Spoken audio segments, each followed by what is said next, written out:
j'ai compris quelle était l'épine qui était dans la peau de Paul. Quand tu ne pardonnes pas, tu peux être ouin comme le bulldozer. La colère va te détruire. Est-ce que vous savez ce qui a tué Élisée? C'est le manque de pardon. À part Élisée, il n'y a personne qui est mort avec son manteau sans accomplir la promesse du manteau. Élisée est un homme colérique qui ne pardonnait pas. La Bible dit un jour il revenait. Il y a les enfants qui sont sortis de la brousse et ont commencé à crier calvitie, calvitie, Bahet, Bahet. Le gars a commandé que les lions sortent manger les enfants. Élie a fait 7 miracles. Il a eu la double portion. Il devait faire 14 miracles. Il a fait 13. Et il est mort malade.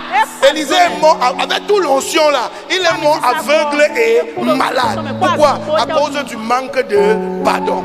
Et il n'a pas pu faire les 14 miracles. C'est dans la tombe que Dieu a accompli lui-même le 14e miracle. Quand le militaire est tombé et les os d'Élisée l'ont ressuscité. C'est dans la tombe. Pourquoi? La colère bloque. Et Élisée n'a pas eu de successeur. Pourquoi? Parce que quand Géasi a fait une erreur, il n'a pas pardonné. Il lui a donné la lèpre.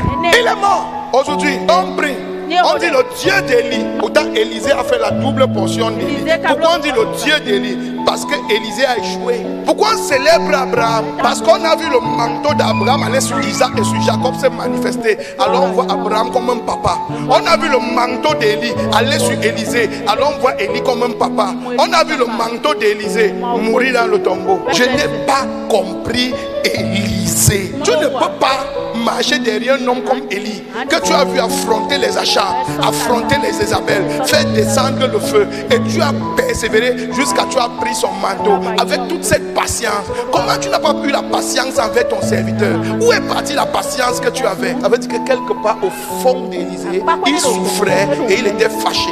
Il s'est couché pour avoir, mais au fond de lui, ça l'a rattrapé après. Ce qui au fond sort toujours après. Élisée était plus dangereux que Élie. La Bible dit quand le roi parlait dans sa chambre, Élisée était dans son village, il écoutait ce que le roi disait dans la chambre. C'était un prophète de haut débit. Mais la colère a détruit son ministère. Le manque de pardon a détruit son entreprise, a détruit son mariage, a détruit sa famille, a détruit ses biens, a détruit même les gens qu'il avait. Quand tu es quelqu'un qui ne pardonne pas parce qu'on t'a fait du mal, même les bonnes personnes qui viennent, les gens qui ont laissé Paul, c'est parce que Paul se méfiait de comme il se méfiait de Marc.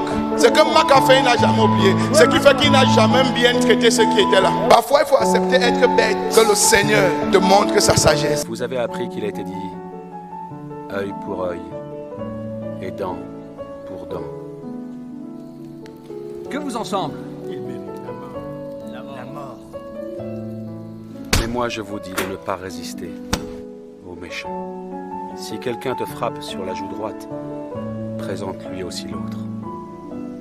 Si quelqu'un veut plaider contre toi et prendre ta tunique, laisse-lui encore ton manteau.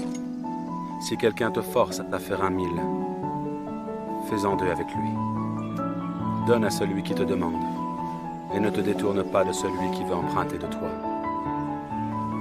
Vous avez appris qu'il a été dit, tu aimeras ton prochain et tu haïras ton ennemi. Mais moi je vous dis, aimez vos ennemis. Bénissez ceux qui vous maudissent. Faites du bien à ceux qui vous haïssent. Et priez pour ceux qui vous maltraitent et vous persécutent, afin que vous soyez fils de votre Père qui est dans les cieux. Car il fait lever son soleil sur les méchants et sur les bons.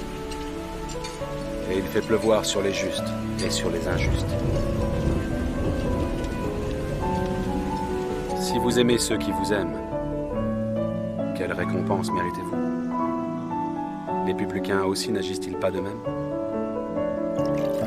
Et si vous saluez seulement vos frères, que faites-vous d'extraordinaire? Soyez donc parfaits, comme votre Père Céleste est parfait. Je prophétise. Toute colère qu'il y avait dans ton cœur, toute personne que tu n'avais pas pardonné, ce matin, je déclare la colère, la part au nom de Jésus. Amen.